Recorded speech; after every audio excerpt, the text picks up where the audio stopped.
Mas vamos lá, gente. Vamos fazer uma oração para a gente dar início aqui.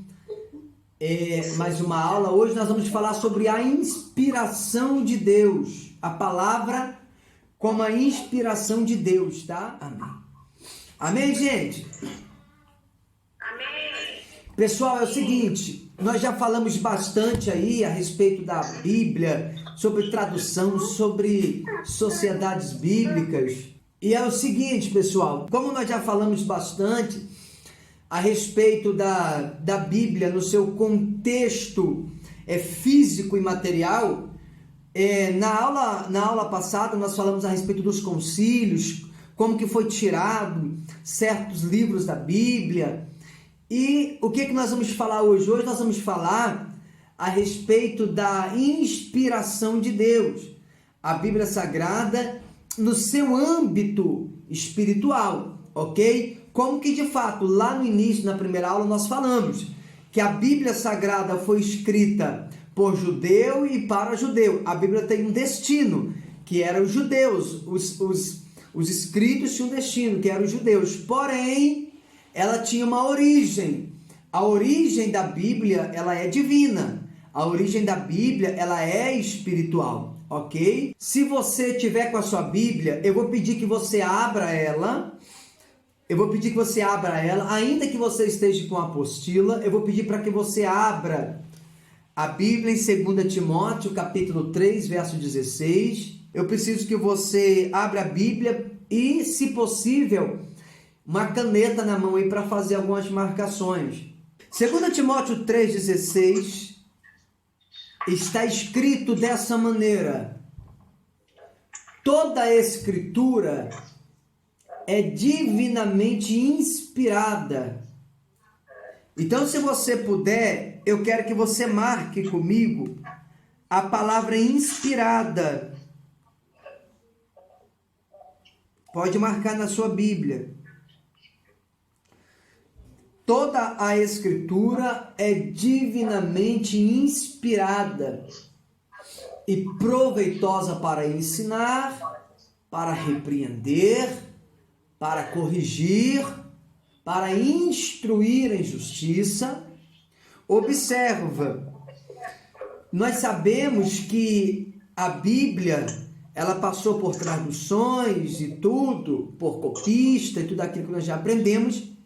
Só que esse texto vai trazer para nós algo precioso. E o que é de precioso nesse texto? Toda a Escritura é divinamente inspirada e proveitosa para ensinar. Essa palavra inspirada, na verdade, ela no seu original é theopneustos. Há um tempo atrás, muito tempo atrás, eu gravei um vídeo falando sobre theopneustos, que é uma palavra, é uma junção de palavras, de theo mais o pneu. A ideia de theo é Deus, Então, theo é Deus e pneu é ar, pneu é sopro. Quando fala theopneustos, a ideia de theo mais pneu, essa ideia de pneu é literalmente, se você olhar para o pneu de um carro, por exemplo, ou um pneu de uma bicicleta, essa é a ideia. A ideia é exatamente essa, é de pneu mesmo. Esse theopneustos é a ideia de ar, é aquilo que está ali dentro, é pneu porque tem ar. Então, a palavra inspirada, ela significa literalmente theopneustos, ou a respiração de Deus, ou o sopro de Deus, ok? Então, quando a Bíblia diz que toda a Escritura é inspirada por Deus, a Bíblia está dizendo, toda a Escritura, ela é soprada por Deus. Deus soprou ela. Toda a Escritura saiu de dentro de Deus. Como um pneu cheio de ar, assim foi a Escritura soprada por Deus. Amém? Deu para pegar? O texto continua no verso 17. Verso 17 está escrito: para que um homem seja perfeito. Outra palavra que eu quero que você marque. Palavra perfeito. No verso 17. Eu peço que você marque a palavra perfeito. Marque aí, perfeito. Porque a ideia do texto é: para que o homem de Deus seja perfeito. Então vamos linkar uma coisa com a outra agora. Vamos linkar uma coisa com a outra. Toda a escritura é divinamente inspirada, ou toda a escritura é divinamente soprada por Deus. Toda a escritura é divinamente inspirada. E por quê? Para que o homem de Deus seja perfeito. O que isso quer dizer? Que para que o homem de Deus seja completo, seja pleno, seja suprido. A ideia de perfeito do verso 17 é: para que o homem de Deus seja suprido, perfeito. Esse perfeito não é a perfeição de alguém que não erra. Esse perfeito é a ideia de alguém que é completo. Esse perfeito é a ideia de alguém que é suprido, que tem uma plenitude. Consegue entender? Essa é a ideia do texto. Então, quando o homem ele não é suprido, quando ele não é completo, quando ele não tem essa completude nele, esse sopro de Deus não está no homem, o que acontece? O homem é como se tivesse um buraco. É como se o homem estivesse vazio. O homem foi criado, Deus fez o homem, porém, existe um buraco no homem. Então essa plenitude, a palavra de Deus, é a única coisa capaz de preencher esse buraco, esse vazio que tem no homem. Entende? A palavra de Deus é o pneu, é o sopro, é o ar. E esse ar e esse sopro é o que preenche o homem, esses buracos que tem no homem, esse vazio que tem no homem. Mas a ideia é essa. Qualquer coisa vocês mandam aqui, gente, comentário aqui na lateral aí, no chat, tá bom? Mas deu para pegar a ideia, pessoal? A ideia é essa. A ideia é, Deus ele fez o homem, e quando Deus faz o homem, existe um buraco, e a única coisa que preenche esse buraco, esse vazio no homem é, de fato, a palavra de Deus, ok? Então, se você tiver com a Bíblia, você percebe, ó, toda a escritura é divinamente inspirada e proveitosa para ensinar. Então, quando alguém entende as escrituras, a primeira coisa que ela começa a produzir em mim e em você é a capacidade de ensinar. Observa, o que nós estamos fazendo agora é nós estamos estudando para quê? Para que amanhã você possa vir a ensinar. Então, por exemplo, observa, a Bíblia diz: ide por todo mundo e pregai o evangelho a toda criatura. Porém, em Apocalipse, a Bíblia diz: ide pelas nações e ensinai. Então observa que nós estamos subindo o nível. Nós estamos subindo o nível. Primeiro, a gente prega. Só que apenas a pregação do evangelho, ela não é o suficiente para preencher esse buraco que o ser humano tem. Então, quando nós entendemos a diferença de alguém que prega e de alguém que ensina, tudo muda. Tudo muda. Uma coisa é você subir no púlpito e você pregar. Por exemplo, meu filho que tem 2 anos, ele todo dia ele olha para mim e ele conversa comigo e ele prega para mim. Ele tem 2 anos, 2 anos e 7 meses. Ele prega para mim. Como que ele prega? Papai, tinha um rei muito malvado. Esse rei muito malvado pegou o jovem Daniel, jogou dentro do buraco de leão. E o jovem Daniel dormiu sobre o leão.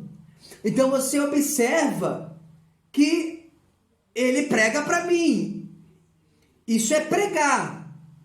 Só que agora o ensinar é diferente. E olha o que a Bíblia está dizendo.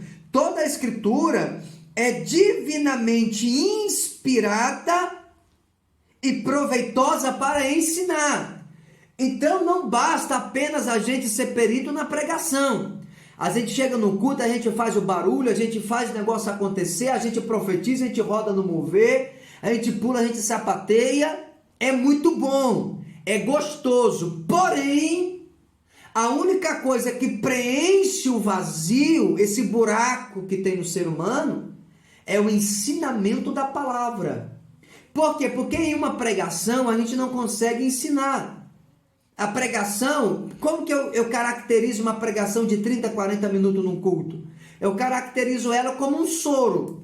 Alguém está doente, vai no hospital, toma um soro ali na veia e volta para casa. É só para não morrer mesmo. É só para não morrer. Consegue entender ou não? Então assim, porém, a gente precisa de algo mais. A gente precisa de vitamina, a gente precisa de vida. Não é simplesmente tomar um soro e volta para casa, depois volta de novo e toma mais um soro, não. Porque cedo ou tarde o organismo vai acostumar com isso. E a gente precisa de algo mais sólido, de algo mais forte. E é isso que você está fazendo aqui. Você está entendendo hoje que a Bíblia, que a Escritura ela é divinamente inspirada.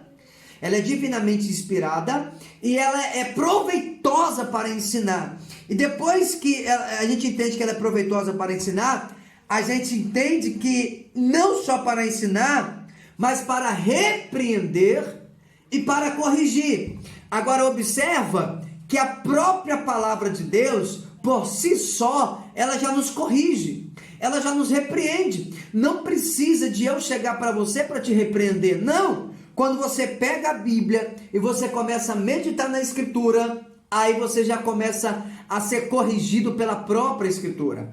A própria Escritura te corrige. A própria Escritura nos repreende quando é necessário. Depois da correção, vem a instrução em justiça.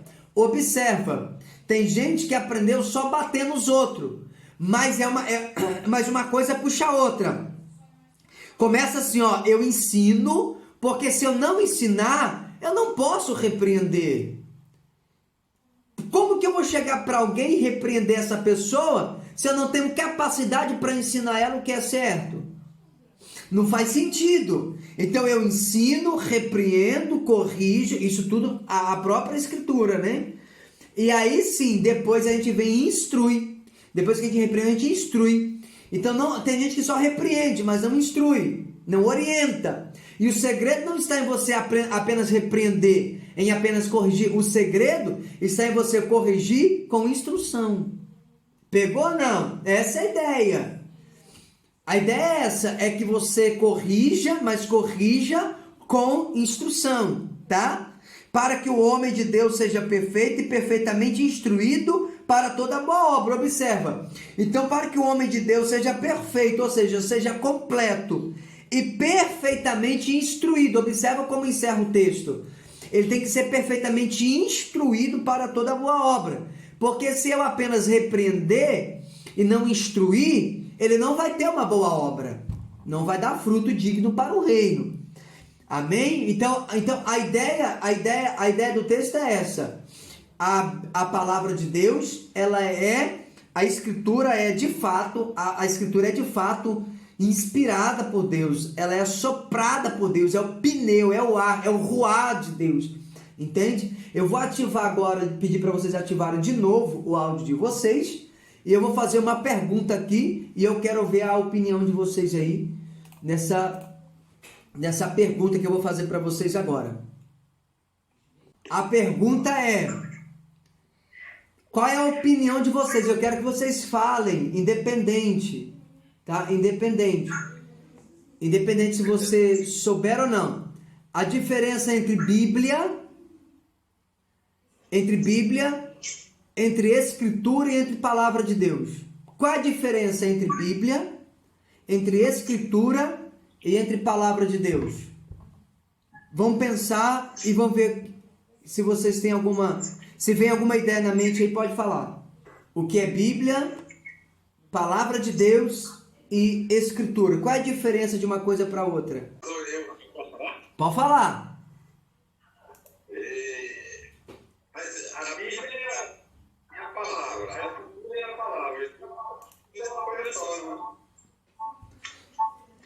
Tudo uma coisa só? Aham.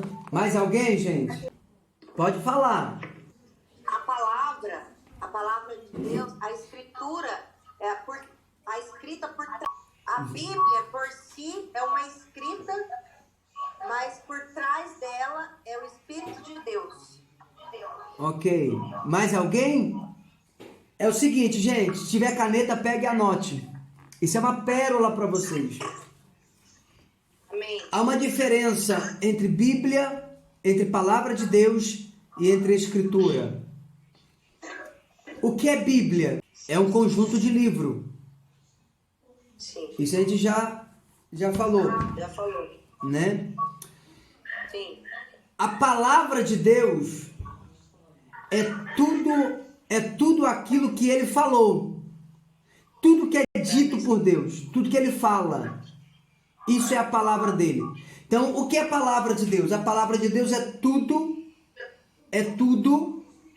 que Deus fala. E o que é escritura? É toda a palavra de Deus que foi escrita. Então, olha como uma coisa puxa a outra. A escritura é a palavra de Deus escrita na Bíblia. Sim. Deu para pegar? Então, o que é Bíblia? Bíblia é um conjunto de livro. A palavra de Deus é tudo o que ele fala. E a escritura é tudo que foi escrito que Deus falou. Às vezes a gente pensa que a Bíblia é a mesma coisa da palavra e a palavra é a mesma coisa da escritura. Mas não é. Uma coisa linka a outra. Uma coisa está relacionada à outra, mas cada um tem o seu lugar. Verdade. Tá? Porque é o seguinte, existe palavra de Deus que antes da lei de Moisés era chamada de lei oral. A lei oral, ela não foi escrita. Não foi escrita, mas era a palavra de Deus. Por exemplo, antes da lei de Moisés, antes de Moisés escrever, antes lá dele começar a escrever, existia o que chamamos de lei oral. Por exemplo, como que Abraão sabia que deveria dizimar? Não tinha nada escrito. Pegou não? Não tinha nada escrito. Pode só Sacerdote, né? Melquisedeque. É quando ele dizima para Melquisedeque. Mas como que Abraão sabia que tinha que dizimar? É pela lei oral. Não tinha nada escrito, mas Deus falava. Isso é palavra de Deus. É tudo que Deus fala. Amém. Entende? Nos dias de Noé, não tinha nada escrito. Mas como que Noé sabia que tinha que construir a arca? Deus falou. Nem não escreveu. Pela palavra. É a lei oral. Se você, por exemplo, existe algo chamado Talmud. O Talmud é muito importante para os judeus, eles valorizam muito o Talmud. A gente tem a Bíblia. Só que os judeus ortodoxos eles seguem muito também o Talmud. Por quê? Porque o Talmud eles acreditam que de fato foi a lei oral, que depois de muito tempo eles escreveram ela. A palavra de Deus, a gente pode dizer também que é o que a gente ouve dentro de nós? Sim. Deus fala exatamente no nosso espírito. Exatamente. Isso é a palavra de Deus. Então a palavra de Deus ela pode estar escrita, pode como não está. Palavra de Deus é tudo que ele fala. Então às vezes Deus vai falar no seu espírito. Lá na aula de maturidade eu falo sobre a função da intuição. Quem não assistiu, assiste lá. As funções do espírito é consciência, intuição, consciência e comunhão. É as três funções básicas do espírito. Então Deus fala no nosso espírito. Então isso é palavra. Palavra de Deus é tudo aquilo que ele fala. Então pode não ter uma Bíblia, mas exatamente isso é palavra de Deus. Ok? Então antes da lei existia a lei oral. Antes da lei de Moisés existia a lei oral. Isso era a palavra de Deus, é que Deus falava. Mas não tinha escrito, mas ele falava. Deu para pegar? E a escritura é tudo que foi escrito. Tudo que foi escrito a respeito daquilo que Deus falou. A Bíblia contém a Escritura. Pegou, pessoal? Sim. Amém? Amém. Pega aí a Bíblia e vamos abrir em 2 de Pedro, capítulo 1. Deus é bom, né, gente? Deus é maravilhoso. Verdade. Nós temos que aceitar tudo. Para nós tá tudo bem. É bom que eu ir lá tomar uma Tomar água. uma água. Isso, no intervalo aí, quando cair, eles vão dar um intervalo para gente. Pedro, então, 1, né? Capítulo 1. 2 de Pedro, capítulo 1. Ô, gente, quando eu falo 2 de Pedro, deixa eu explicar para vocês uma coisa aqui, ó. Outra pérola para vocês aqui. Tá? É o seguinte. Como a gente está falando de bibliologia, eu já vou dar uma outra dica para vocês. Por exemplo, o Antigo Testamento, sempre que você for falar ele, você sempre vai conjugar no masculino. Preste atenção. Antigo Testamento só no masculino, Novo Testamento no feminino. Vou te dar um exemplo. Eu já vi, por exemplo, muitos pregadores dizer assim, abre a sua Bíblia em 2 Samuel. Sim ou não? Abre a Bíblia em 2 Reis. Está errado. Não é 2 Reis. Não é 2 Crônicas. Não é 2 Samuel. Não é 1 Samuel, 1 Crônicas, não. É 1 Crônicas. É 2 Crônicas. É 1 Samuel, 2 Samuel, 1 Reis, 2 Reis. Pegou? Pegamos. Novo Testamento, igual a gente está em Timóteo. Então é 2, aí Novo Testamento feminino. 2 Timóteo, 1 Timóteo, 1 Pedro, 2 Pedro. Por quê? Porque estamos falando de cartas. Estamos falando de epístolas. Então você sempre vai conjugar no feminino. Então isso aí, toda vez que você for ler a Bíblia, leva essa regra, leva essa regrinha. Antigo Testamento, você só pensa isso, masculino. Novo Testamento, Masculino. feminino, tá? Para falar, né? 1 Crônicas, 2 Crônicas, 1 Samuel, 2 Samuel, 1 Reis, 2 Reis, 1 Timóteo, 1 Coríntios, 1 Tessalonicenses, 2 Tessalonicenses. Pegou ou não? Ok? Então, isso aí vocês já pegam aí que vai ajudar bastante vocês aí. Muitos teólogos, e eles acham que sabem demais. Eu já vi muitos teólogos grandes cometerem muitas gafes, e inclusive pregador da mídia. Mas você tá aqui, já pegou mais uma aí, ó. Alguém lê para mim aí, ó. 2 Pedro 1:21. Pois a profecia nunca foi produzida por Isso. vontade dos homens. Isso. Verdade, Mas os homens santos da parte de Deus falaram movidos pelo Espírito Santo. Gente, que palavra tremenda é essa? Imagina um caminhão cheio de presente e ele tem um destino. E esse destino é longe, é distante. Só que no meio do caminho, ele tem a liberdade de presentear aqueles com quem ele se encontra. Ou seja, ele tem um caminhão de presente, ele tem um destino. No meio do caminho, ele encontra com muitas pessoas e ele começa a distribuir. Ele tem a oportunidade de distribuir esses presentes. A palavra de Deus saiu dele, ou de Deus, para cada um de nós, em todos os lugares, em todos os confins da terra. Mas ela passa pelo profeta. Então observa, passa pelo profeta, porque essa profecia ela é inspirada por Deus, mas ela passa pelo profeta. Depois ela passa para o manuscrito, ela vai ser escrita. Assim o copista então pega ela e copia. Aí depois vem o tradutor. E o tempo vai avançando e eles vão traduzindo. E nesse período abençoa todo aquele que entende a mensagem de Deus. Deu para pegar? Como que funciona? E todos aqueles que entendem essa palavra, eles vão sendo abençoados e a vida vai sendo de fato transformada. Quando o senhor falou que não é só pregar e ensinar. Sim. Esse ensinar, a gente pode, em cima dessa palavra, ensinar, passar também o nosso testemunho testemunho em cima daquilo que eu estou vivendo, né? Sim, a forma mais prática de se pregar o evangelho é quando eu prego exatamente O que eu vivo. aquilo que eu vivo. E se tem uma forma prática de você ministrar uma mensagem, é você pregar baseado naquilo que você viveu, naquilo que você vive, uma experiência.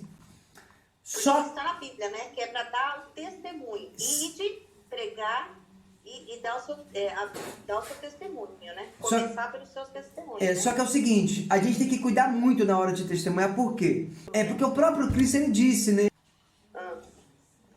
Que Jesus disse assim, ó, eu não falo de mim mesmo. João 12:49.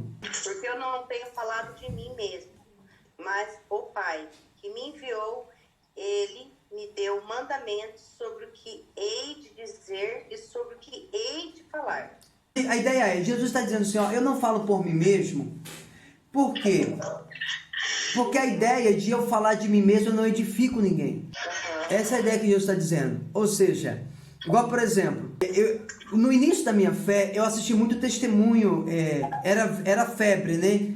Tipo assim, um ex-drogado, um ex-homossexual, um ex-traficante, um ex-matador, um ex-aquilo, um ex-mendigo. Esse tipo de coisa viralizava no meio evangélico e as pessoas anunciavam, viralizava no meio evangélico de uma forma muito rápida. Esse tipo de gente, né? Eis aquilo, eis isso, eis aquilo. Então a gente anunciava nos cultos, né? Vem aí o ex-MC, vem aí o ex-macumbeiro, o ex-pai da menininha e da mãe de Patuá, ex não sei o quê. E o que acontece? Ele vinha no culto e ele passava o culto inteiro dizendo, ó, eu trabalhei, eu fui lá, e eu fazia macumba assim, eu matava a criança assim, eu sacrificava ela assim. Aí no final do culto ele não edificou ninguém. Entendeu? Então... Porque ele falava de si, né? Fala de si. Na então, verdade, tem que falar da transformação, mas em cima da palavra. Quando eu vou, por exemplo, eu quero agregar o meu testemunho junto com a minha mensagem, eu preciso pregar uma mensagem que esteja coincidente e condizente com aquilo que eu estou falando. Então, eu vou ter, por exemplo, eu estou pregando lá, por exemplo, sobre o arrebatamento. Um exemplo. E Jesus em breve vai voltar, existem 2 etapas e tal. Ele vai pegar os salvos vencedores, vai arrebatar até o trono. Depois de 7 anos ele volta nas nuvens, ele pega os crentes, leva e tal, os que ficaram, os crentes que ficou, vai depois. Aí no meio, falando sobre arrebatamento, fala, então, irmãos, Deus me deu um carro na semana passada, eu consegui comprar uma casa, e tipo, entendeu? Não combina. Sim. Então, tipo assim, por exemplo, eu estou pregando sobre o arrebatamento. Se eu estou pregando sobre o arrebatamento, o que eu poderia fazer? Irmãos, e para você ter uma ideia, por esses dias eu tive uma visão, parecia muito real. E nessa visão, eu via como se o céu abria e o Senhor pegava o povo dele, entende? Se você já teve uma experiência como essa, é claro. Então, tipo assim, o testemunho, as partes do meu testemunho, ela tem que encaixar na minha mensagem, para poder ser condizente e tal, senão fica estranho. Ó, eu vou dar um testemunho aqui. A primeira palavra que você começou a falar, né? 2 Timóteo. Eu estou estudando 2 Timóteo, né? Olha aí, que legal. E aí, isso aí já é para mim um testemunho, né? Não. Eu quero ajudar outras pessoas aquilo que um dia eu fui cega e eu abri os olhos. Isso. Entendeu? As coincidências que a gente fala assim, vamos pôr, não é coincidência, é o próprio Espírito Santo mostrando já, né? É cristodência, né? Mas eu não sei muito bem essa palavra, vou até anotar aqui, meu pastor. Cristodência. Já aprende, ó. Pois não, pastor. Deixa que ele falar. É legal você testemunhar o que você era. Por exemplo, ex-macumbeiro, ex-matador, isso, aquilo. Porque a palavra de depois que a gente aceitou Cristo, tornou-se uma nova criatura pela vez passada. Então, não fica muito bem, às vezes, ficar relatando as coisas que já ajudaram no passado. Né? Sim, exatamente. É por isso que eu digo. Então, tipo assim, se eu sou hoje uma nova criatura, não há motivo de eu ficar lembrando daquilo que é velho. O que pode acontecer é o seguinte, às vezes, mas suponhamos que eu sou um ex-macumbeiro, um exemplo. E eu trabalhava um negócio lá pesado lá. Então, tipo assim, existe uma... Hoje eu sou liberto. Como eu sou liberto hoje, o que eu vou fazer? Por exemplo, eu vou estar ministrando uma mensagem sobre libertação, então eu tenho propriedade para falar daquilo. Ou seja, eu estou falando de algo que eu vivi lá. Claro que eu não vivi isso, tá, gente? É só um exemplo. Então, assim... Então, o que acontece? Eu estou falando sobre libertação, mas porque eu sei como funciona o negócio lá dentro. Então, por exemplo, um ex-drogado. Então, tipo assim, se eu estou ministrando uma mensagem para uma pessoa que ela precisa, né, largar esse vício, o que eu vou fazer? Só que isso vai muito de algo pessoal. Por exemplo, eu chego num culto. E eu estou num culto, suponhamos que na maioria das vezes nossos cultos só tem crente. Você percebe que hoje em dia quase não vai ímpio na igreja, né? Só vai mais crente. É difícil vir ímpio na igreja. Mas vai, claro que vai. Mas, por exemplo, eu estou num culto pregando onde só tem crente. Daí eu começo a falar. Não, porque eu era traficante ou porque eu era macumbeiro. Não combina. Por quê? Porque todo mundo ali já é crente, já é liberto. Então não há necessidade. Já conhece a palavra. Já conhece. Então, tipo assim, o que a gente precisa entender, gente? Segura essa aqui que vai doer, mas a gente precisa entender isso. Eu já falei isso nas minhas mensagens, falo isso no meu seminário de maturidade, no meu seminário do Evangelho da Graça e o Evangelho do Reino. Gente, mensagem de salvação, você prega para quem nunca ouviu o Evangelho. É verdade. Você sabe qual que é o problema que a gente está cometendo, o erro que a gente está cometendo? A gente está pregando mensagem de salvação para quem é salvo, gente. Você entende? Irmão, não tem necessidade de eu chegar no culto onde só tem crente e falar, irmão, Jesus salva. Gente, todo mundo sabe que Jesus salva. Pegou ou não? Você sabe qual é o tipo de mensagem que a gente tem que pregar? Olha como que funciona hoje. A gente prega muito sobre Jesus, mas a gente prega muito pouco sobre a pregação que Jesus pregava. E Jesus é a graça, Jesus é a própria salvação, sim ou não? Sim, é verdade. Ele é a própria salvação. Então eu tenho que pregar Jesus, pregar salvação para quem nunca ouviu falar de Jesus, poxa. Mas Maxwell, para quem que eu vou pregar? Que mensagem eu prego para crente? Para crente você prega reino. Arrependei-vos porque é chegado o reino dos céus. Arrependei-vos porque o reino de Deus está perto. Glória a Deus. Isso é mensagem que tem que sair da boca dos pregadores. Só que não, a gente está pregando, irmão, Jesus morreu na cruz, irmão, a gente já sabe disso. Jesus salva, irmão, a gente já sabe, a gente já é salvo. A gente prega mensagem de salvação para quem nunca ouviu a mensagem da salvação, para quem nunca ouviu o Evangelho. Agora, quem já ouviu o Evangelho, a gente não tem que pregar mais sobre salvação, sobre a graça que é Cristo. A gente tem que pregar a mensagem do reino. Só que aí tem outro detalhe. Outro detalhe. A maioria dos crentes não sabe como Jesus vai voltar, em quantas etapas ele volta, qual é o segredo da volta de Jesus, como fazer para ser arrebatado. Aí que eu Entendeu? falo, Jesus pode estar voltando hoje, né? Hoje, para alguns já está voltando. Se você morrer hoje, você já conhece Cristo? Então, a eternidade é hoje, né? É o já. Mas na verdade é o seguinte, por exemplo, o que a gente precisa entender? Quando uma pessoa ela morre hoje, por exemplo, uma pessoa morreu hoje, existem dois destinos. Olha como que é um... eternidade. Não. Essa pessoa vai para um lugar chamado paraíso, lugar de consolo, o salvo, quem creu em Cristo. Quem nunca confessou Cristo vai para um lugar chamado lugar de tormento. Ou seja, todos que morrem hoje, ninguém, preste atenção, gente, ninguém ainda está na Nova Jerusalém, na eternidade, e ninguém ainda está no inferno. Nós aceitamos.